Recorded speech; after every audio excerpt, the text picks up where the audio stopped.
Hello दोस्तों, कैसे हैं आप। चलो आज एक रोमांचक और डरावनी कहानी सुनाता हूं आपको। एक बार की बात है, रमेश एक बड़ी कंपनी में काम करता था, जहां पे वो एक मार्केटिंग डिपार्टमेंट का हेड था, जिसको कंपनी के काम के लिए कई दफ़ा घर से बाहर कई कई दिनों के लिए जाना पड़ता था। एक बार की बात है, कंपनी ने उसे एक कंपनी के काम के लिए शिमला भेज दिया और इस बार उसे 1 महीने के लिए वहां जाना था। तो उसने सोचा, क्यों ना मैं अपनी पत्नी और बच्चे को अपने साथ ही लेके चलूं। 1 महीना क्या करेंगे वो यहाँ पे। तो वो अपनी पत्नी और बच्चे को अपने साथ लेकर चल देता है और वहाँ कंपनी की तरफ से उसे गेस्ट हाउस मिल चुका होता है। तो सर्दियों का दिन था और बहुत ही कड़ाके की और बहुत ज़ोरदार सर्दी पड़ रही थी और साथ में बर्फ़ भी पड़ रही थी। तभी थोड़े दिन तक उनको ऐसे ही चलता रहा और रमेश अपने काम में बिज़ी हो गया और घर पे उसकी पत्नी सोचती, अब मैं पूरा दिन यहाँ पे करूँगी क्या। तो वह सोचती है, क्यों ना मैं बाहर चल के आस पड़ोस से मिल के आती हूँ और उनसे किसी न किसी से जान पहचान भी कर लूँगी।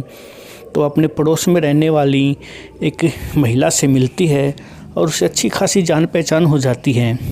तब दिन ऐसे ही बीतते हैं और एक दिन काफ़ी बर्फ़बारी हो रही थी और साथ में बहुत ही ज़ोरदार सर्दी थी और इतनी सर्दी थी कि लोग थोड़ा सा अंधेरा होने के बाद ही अपने घरों में दुबक कर बैठ गए और ठंडी इतनी थी कि अगर बाहर निकलें तो हड्डियों को भी जमा दें। तभी कुछ देर के बाद उनका दरवाजे पर खटखटाहट होती है। तब रमेश और उसकी पत्नी सोचते हैं कि शायद हवा की वजह से ये हो गया होगा, तो उस चीज़ को इग्नोर करके फिर वो सो जाती हैं। अगले दिन फिर उनके साथ वही होता है, दरवाजे पर खटखटाहट होती है, लेकिन फिर वो सोचते हैं कि हम अनजान हैं, कोई हमें जानता नहीं तो कौन ही होगा। वो इस दफ़ा भी इस बात को इग्नोर कर देते हैं। तब अगली सुबह वह अपनी अप्रिय सहेली से मिलने जाती हैं और मिलकर अपना समय व्यतीत करके अच्छे से आती हैं। तब उसकी पत्नी, रमेश की पत्नी और बच्चे खाने के लिए बैठते ही होते हैं कि दरवाजे पर फिर से खटखटाहट होती है और इस बार इतनी ज़ोर से खटखटाहट होती है कि उनको लगता है कि ज़रूर कोई ना कोई घर पे है। तभी उसको अपनी सहेली की बात याद आ जाती है कि चाहे कुछ भी हो जाए, अगर रात को कोई दरवाज़ा खटखटाए तो तुम्हें दरवाज़ा नहीं खोलना है, वरना ये तुम्हारे लिए बहुत बुरा होगा।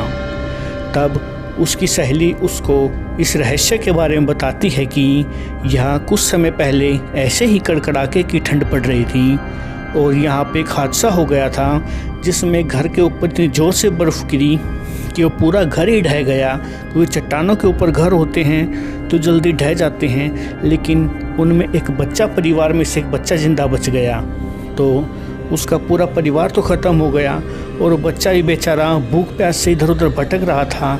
किसी ने भी उसकी मदद नहीं की। वह कई दरवाज़ों पर गया, लेकिन फिर भी किसी ने उसकी मदद ना करी। तो 2 दिन के बाद उस बेचारे बच्चे की लाश बर्फ़ के नीचे दबी मिली। तभी से वो हर घर के ऊपर दस्तक देता है और जो भी उसकी दस्तक को देखकर दरवाज़ा खोल देता है, तो अगले दिन उसकी लाश भी उसी बर्फ़ में दबी मिलती है। तो उसकी बात उसको याद आ जाती है और वह घर का दरवाज़ा नहीं खोलती और वह सारी बात अपने पति को बताती है। तब उसका पति आओ देखा न ताओ, बिना कुछ सोचे समझे अपने परिवार को लेकर जल्दी से जल्दी वहाँ से निकल जाता है। और हैरत की बात है दोस्तों, उस दिन के बाद से वो बच्चा और उसकी खटखटाहट उस औरत को कभी नहीं दिखाई दी। तो दोस्तों, जहाँ भी जाएं और कोई भी का पड़ोसी या आसपास के लोग आपको किसी चीज़ के लिए मना करें तो उस बात को थोड़ा सा सीरियस ज़रूर लें। तो दोस्तों, कहानी अगर आपको अच्छी लगी है तो चैनल को सब्सक्राइब ज़रूर करें।